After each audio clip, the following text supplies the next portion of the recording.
qabsaa'onni iyyanne lallabanne Oromootatti iyyanne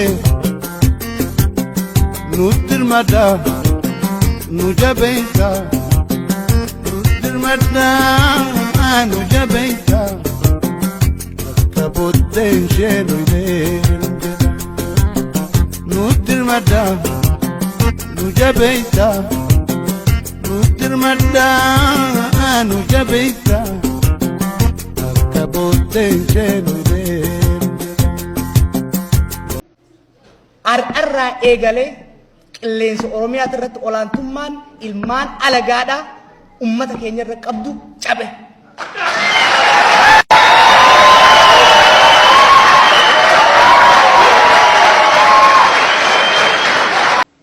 Wallahi dhugaa isaaniitu garaa na nyaata. Ummata dhugaa qabu, ummata haqa qabu. Maal ummanni beegi as dhufee jira? Amma riphee lolaa maal waan tokko namni keenya yaadachuu danda'u qaba. Shanee jedhanii irratti madaalan. Kun kijiba. Define, defame and destroy. Karaa Hitleritti fayyadame kana. Warra Oromoo duuba deebisuu barbaadu wanneen jechuu danda'u. Fixuu dandeetti Oromoo. Hidhuu dandeetti. Hoggana ajjeesuu dandeetti. Qabsoo Oromoo tarkaanfii lama deemsuun takka duuba deebisuu dandeetti. Haayila Sillaaseen gaafa Hayilamaariyaam Gammadaa fa'aa ajjee gaafa Taaddasaa fa'aa biyyaa baasu qabsoo Oromoo hiniindee kaasisan tarkaanfii lama deemsuun takka duuba deebisa. Akkitti garuu asii xibee. Darguun gaafa Hayilee Fidaa fa'aa fixu. Tarkaanfii takka malee deema. Garuu jala kaa'amne beeki laman jettu. Mallasaan fa'aan hoggana yaa'ii keenya nama tokko keessaa hin dhagaye. Listii baafatanii itti dhufan. Hogganoota Oromoo keessaa eenyu fa'aa ilmineet godhuu qabna kan qabsoo Oromoo hin laamsheesinaa jedhaniiti. Moodaa qabsoon sun lama tarkaanfattee takka duuba deebitee takkitti garuu jalba buufa. Ammas lama tarkaanfannee jirra. Warri qabsoon Oromoo bara fuulduraa baafte qabsoo Oromoo ganee diina wajjin ta'e itti duulaa jiru. Ana dhiisi reeffi koo biyya kana keessaa hin ba'u. Waadaan qaba. Eenyu ani ji'a sagalitti hin dhaladhe. Ijoollee sabayyii ijoollee xixiqqoo wareegamte diina nu dhaabatte wareegamsaniin adda miti ani. I am proud biyya kana jiraachuu biyyatti. Gammachuu gaariin qaba. Qilleensa biyya kiyyaa irratti ummata kiyya jidduutti umrii biyya hanga hafte beekumsan qabu dandeettiin qabu ummata Oromootu Oromiyaa. Ummata biyya kana gargaaruun barbaada. Kan ammoo abbaan fedhee jaba baase. Amma addatti rasaasa yoo kan qaban taate ijan libsadhu. I will be happy. Koflaan du'a. Waggaa dabre shanee waggaa jedhan ummata Wallaggaa hundaan jechaa turan. Ummata Gujii hundaa jechaa turan. Har'a garuu Oromiyaa hundaan jechaa turan. Jechaa jiranii jechuudha. No, we must reject. Deemsi akkasii ummanni keenya tokkummaadhaan wal dhaggeeffate, wal hubate osoo hin shawwadamne. Osoo of hin irraanfanne. Osoo qoqqoodanii bituu maqaa itti dhodhoobanii deemaniif kana osoo hin fudhanne namni keenya maqaa shanee itti dhoobaa deeman kana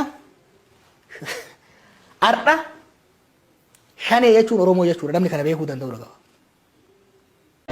Nama lafumaa gadi fuudhanii tumuun ajjeesuun akka fedhanitti osoo mana murtiin geessin hidhuun kanaafiti kan qabsoofne kanaafi miti ilmi namaa kan biyya kanatti dhufe sirna wayyaanee bar Tigree waan ta'aniif waliin lolleeni miti Tigree waan ta'aniif miti hidhaa fi ajjeechaan nama keenyarraa haa dhaabbatu jenneeti manni hidhaa afaan Oromoo dubbachuu haa dhaabbatu jenneeti namni seera ala hin hidhamin namni hin ajjeefamin. Guyyaa sadan afran darbe kanatti Addisuu fi Shimallis Oromiyaa bulchuu akka hin dandeenye mirkaneessanii jiran. This clear. San qofa miti. Seeraan malee Oromiyaan shiraan buluu hin dandeessu. Shira namni mallasa caalaa jiru hin jiru. Innu dadhabeet gubatee biraa du'e warri inni lafa kaa'ee biraa kufte. Seeraan malee shiraan Oromiyaan buluu hin dandeessu jechuudha. Seeratti deebi'uun barbaachisaadha. Amma dura jeenis ture tanaan fixa. Idumatti way waan neeta dhaga'uu didan malee. Ganama kanuma barreesseen ture. Sagaleen akaafee diddiifatee dhagabareen argee beekta. Gadi bahee buyyuun makaafa jimaan tura wayyoof ture. Lafti isee daabaarsa qabdi. Womaanuma diimatte siin inuma kaafa. Green nada dia deh, sini mati mati bisa tadi beite. Sagari nak kafe di dedi mati jauh urusun. Sigale, bayar dim. Shira mallasa disa. Aman ummat debi ummat Oromotin. Ufit debi saati dema yennan. Oromo ta bira ufit kabun afet. Tokkummaa Oromootiin dhaabachuun hafet namoota muraasa sabboonummaadhaan as bahanii ummata Oromootiin ofitti fide of keessa harcaasanii jechuudha. No way. Barri suni darbeera. Barri shiraan deeman. Barri sabboontoonni Oromoo dhiibaman. Barri sabboontoonni Oromoo qaallittii seenan.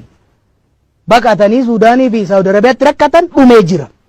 Waan tokko beekuu danda'uu qaban. Sabboonummaa Oromoo biyyuma tana diigu malee sabboonummaa Oromoo dhabamsiisuu hin danda'an. Sabboontoonni Oromoos akka kaleetitti baqachuun dheessuun hin jiru amma booda. Qabsoo qeerrootiin qabsoo waa qofaan asiin gahaniin masaraa mootummaa galanii waa qofaaf tana Minilikiif garuu miliyoonatti baasanii ijaaran beekta.